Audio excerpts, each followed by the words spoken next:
This special edition of India Revival Mission. Let's welcome on board Mohan Goenka, the director at Emami Limited, joining in the show right now. Mr. Goenka, morning. Good to have you on the show and welcome to India Revival Mission. Hope all things well. Yeah, everything is good as of now.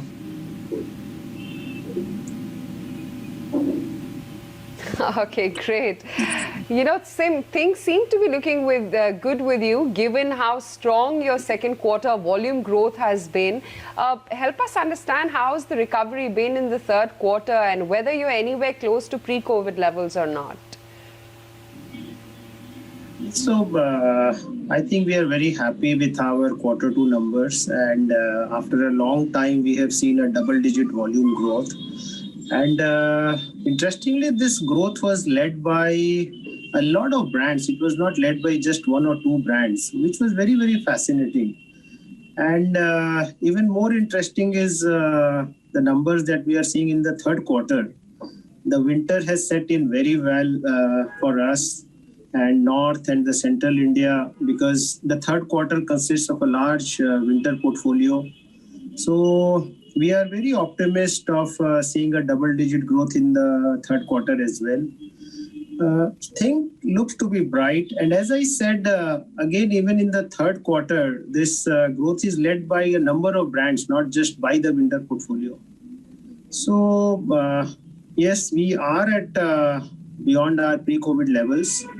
So, and also because Emami has a large rural base, rural is really, flourishing. I would say rural is growing for us. So from all sides, I'm happy.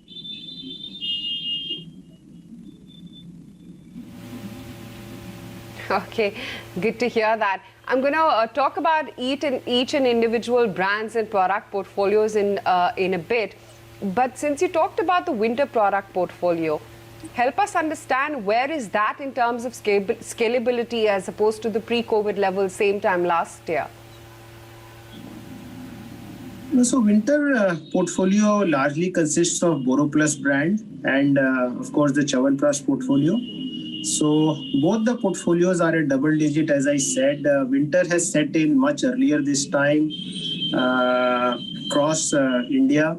So, and because it's a rural, more rural-led brand, so it is the volume growths are at double-digit levels for now. We have to see how long this winter continues because it has just set in. If it continues like this, then of course we would grow much better than our last year numbers, both on Chyawanprash and on BoroPlus range. You talked about Sure. Help us understand some numbers here when you talk about Chyawanprash, because in the post-COVID world, one has seen an increased reliance and dependence towards health and hygiene. I bet the sales of Chyawanprash must have zoomed. Yes, though Chyawanprash is relatively small in our total portfolio, it is around 50 crores of our sales come from Chyawanprash. But yes, we have in the last quarter also we grew at almost 2x plus. In this quarter also we are seeing at about 30 to 40% of growth in Chyawanprash. But it is relatively small compared to our other portfolios. But what is interesting is to see the numbers of BoroPlus. As I said, BoroPlus has really fired in the last 1.5 months. If the winter continues to be the same, then we will outnumber our own budgets for BoroPlus.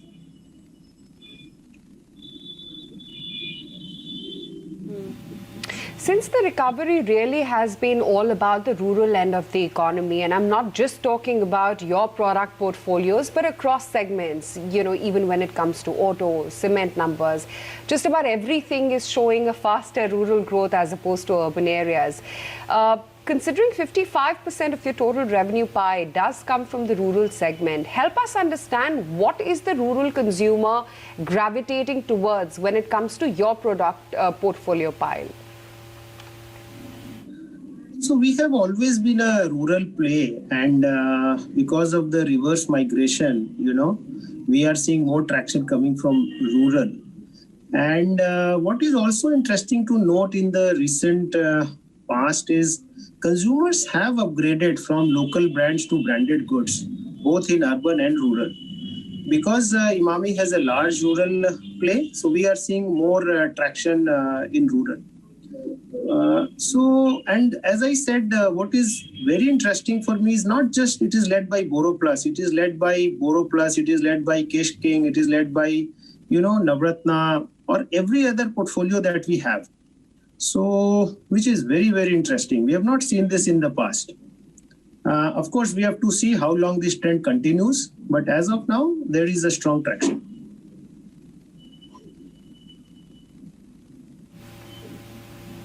Great. So suffice to say that all the innovation and new product categories would now be more rural dominated, as has always been the case with you? No, I wouldn't say that it would be rural dominated. We are a mass market company, so we look at consumers across the straddle. Of course, our contribution comes more from the rural. But yes, the new offering, the new products that we have launched, it is across in health, in immunity, in hygiene. So because of this pandemic, we have seen a great opportunity in Zandu, in BoroPlus range, and the new range that we have launched under home and hygiene is Imasol. So it would cut ice across urban and rural, I would say.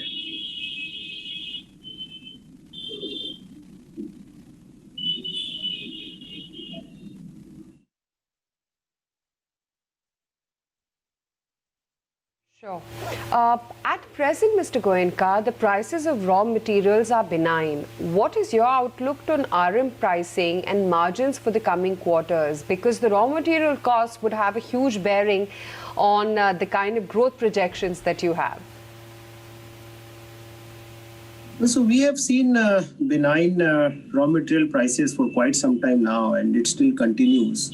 So our margins are at all-time high. Last quarter, we had almost done plus 30%. This quarter also, it looks to be above 30%. Our average margin, EBITDA margins have been in the range of 26 to 27%.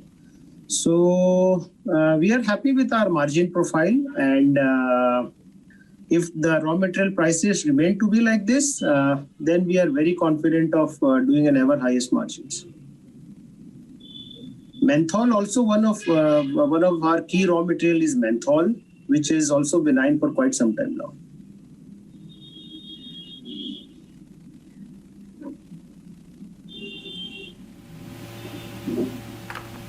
Right. You saw highest ever quarterly sales, Mr. Goenka, for Kesh King in the second quarter. Has that trend continued in the third quarter as well? Yes, absolutely. Kesh King is firing across urban and rural. So we have seen some consumers moving from other brands to Kesh King in the recent past. As I said, also consumers' preference have moved from local to branded goods, which we are seeing across our product range. So in which Kesh King has also benefited, I would say. In the third quarter also, Kesh King numbers are a double-digit growth, yes, for now.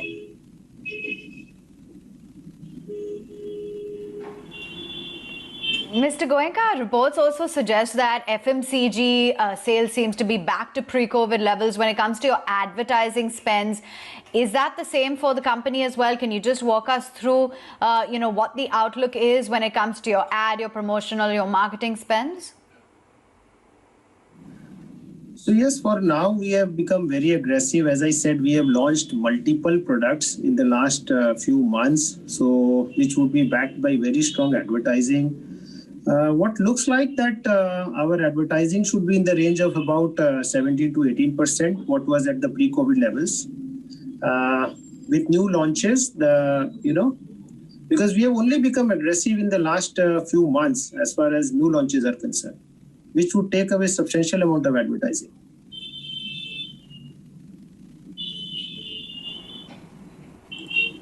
Okay, fair enough. And in terms of your innovation, your new product launches, which are some of the categories that the company is planning to focus on?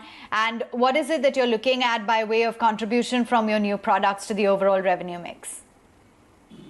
So we have launched multiple products under our brand Boro Plus, which is to do with, health and hygiene. Also, home care, we have launched a new brand, Imasol. We have launched multiple products under Jhandu because health, immunity, these have become buzzwords, keywords. Consumers' preferences are really, changing towards home care remedies or towards Indian Ayurvedic preparations. So these are some of the products that we have come up with. And sorry, what was your last question?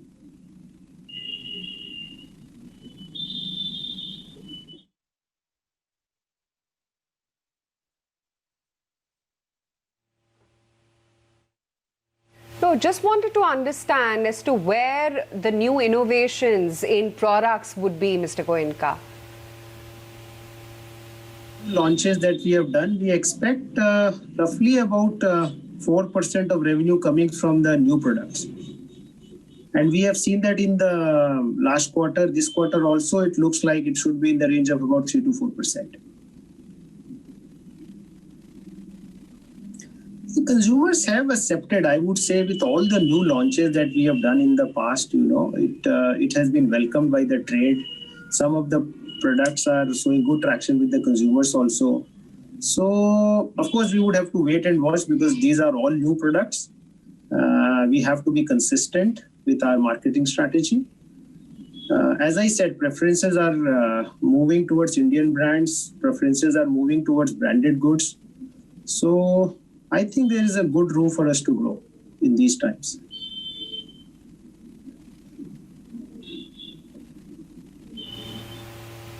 Sure. As an observer for the many years that you have been at the helm at Emami, what has been your experience on how the consumer behavior and patterns are changing, Mr. Goenka, in the post-COVID world? There's a very clear trend. Of course, this has been very unique. Of course, there were trends where we were seeing, that premium products were gaining traction. E-commerce was on the rise, and but during these times we have seen a clear shift towards health, immunity, and hygiene. So everything has now limited to health, immunity, and hygiene. And as I said, Emami has a good room to play because we have multiple brands which can, where we can launch products under Boro Plus or under Zandu. Even an international brand which we acquired 2 years back in Germany, Creme 21. We have launched so many products under Creme 21 and we have seen the benefit. So every household today, every research that we do, they are doing something or the other as far as home care remedies are concerned. So these are trends. I think this should continue because people have understood the benefit of, home care. People have understood the benefit of Ayurveda, whether it is haldi, whether it is aloe vera, whether anything you talk of today. So I think Zandu Healthcare can really take off. And we have also launched many products under Zandu.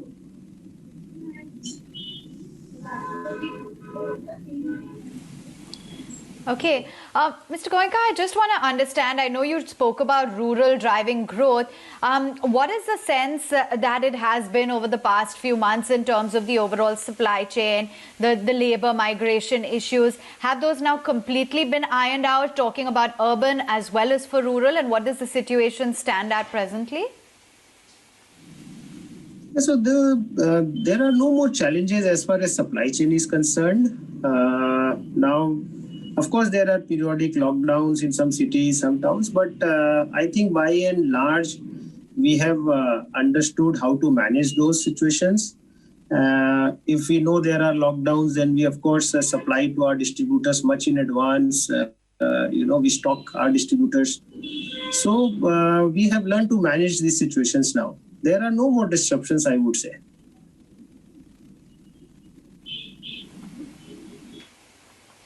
And how has the festive season, the Diwali festive season, been for the company? And, what kind of a spurt in demand have you seen during this month?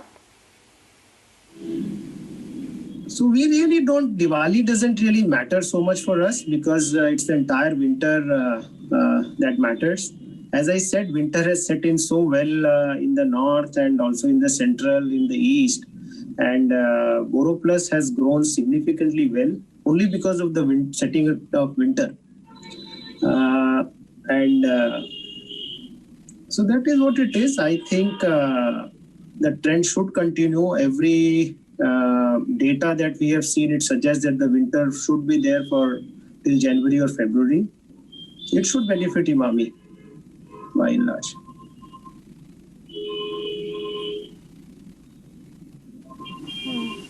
I just wanted to understand in the September quarter as well, there has been that uptick in discretionary consumer spends. Just walk us through, a sense in terms of the kind of numbers that we've seen for Emami in particular and what the outlook is into these spends going forward. So as I mentioned, in the second quarter, after a long time, we grew double-digit volume growth. It was almost, I think, 11-12%. This quarter, we are looking at a similar numbers or even better if the trend continues in December. So advertising is again would be at 17-18%. Our margin should be at all-time high despite of high advertising spends. Some of the new launches, we are seeing good traction. So by and large, even international portfolio is doing good after a long time. So overall, I would say numbers seems to be interesting for the third quarter as of now. And as I said, brands like Kesh King has fired in the second quarter. We are seeing similar trends in the third quarter. Fair and Handsome, which is completely discretionary, we degrew quite substantially over the last few quarters. In the last quarter, the degrowth was, I think, about 25-26%. And this quarter, I think there should be a very low single-digit degrowth in Fair and Handsome. We can even grow in Fair and Handsome. So there is a visible trend that discretionary spends also, are coming up. At least for Emami, we are seeing, across the board, there is growth momentum.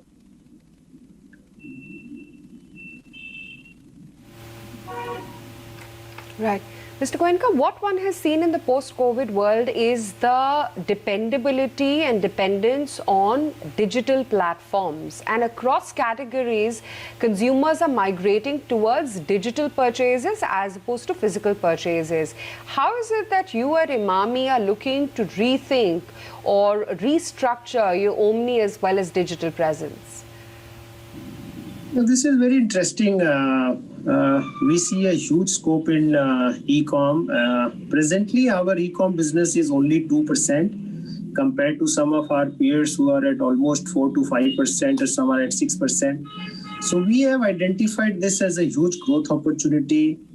We have grown 2.5 times in the last quarter, 2.5x in last quarter.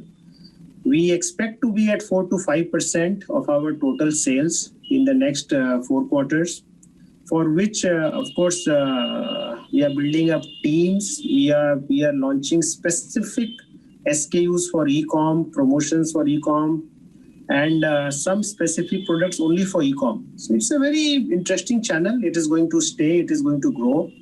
And we understand the importance of it. So this should be a growth driver for Emami.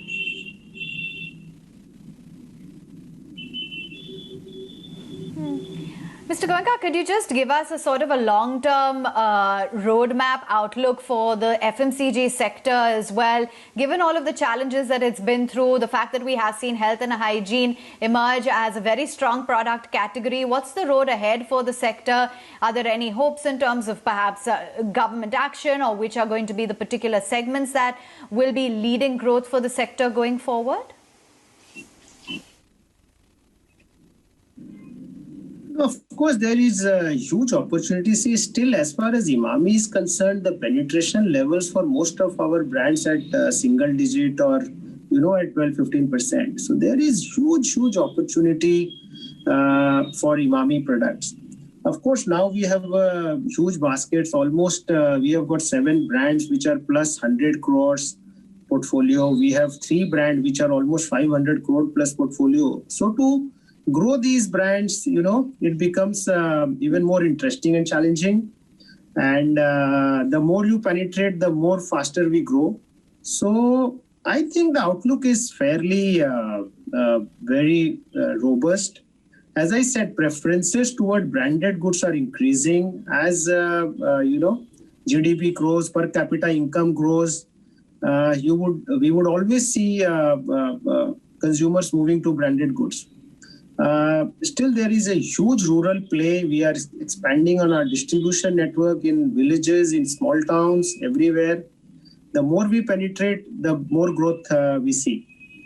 So I think if we look at a slightly longer term view, there is a huge opportunity as far as we are concerned and the overall industry is concerned.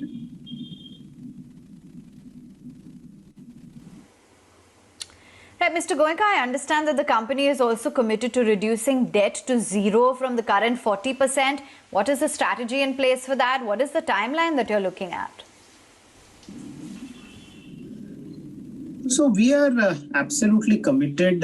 You have seen even in the most difficult times, we brought down our pledge from 90% to 40% now. In every analyst call, we have committed that promoters will bring down their debt to zero. And we have enough assets. We are trying to monetize some of our land banks, some of our other assets. We are in no hurry to really liquidate them at a distressed value. So we are in talks with some of the interested parties, but at the right valuations.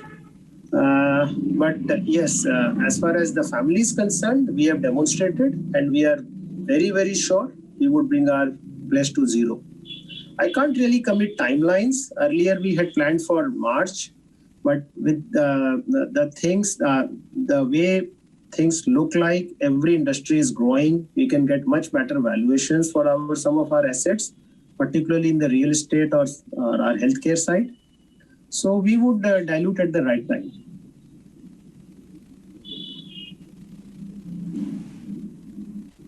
Mr. Goenka, it's been a pleasure chatting with you. Thank you so much for taking time out and joining in and giving us a perspective as to how business is shaping up for the company and the outlook on the FMCG sector as a whole.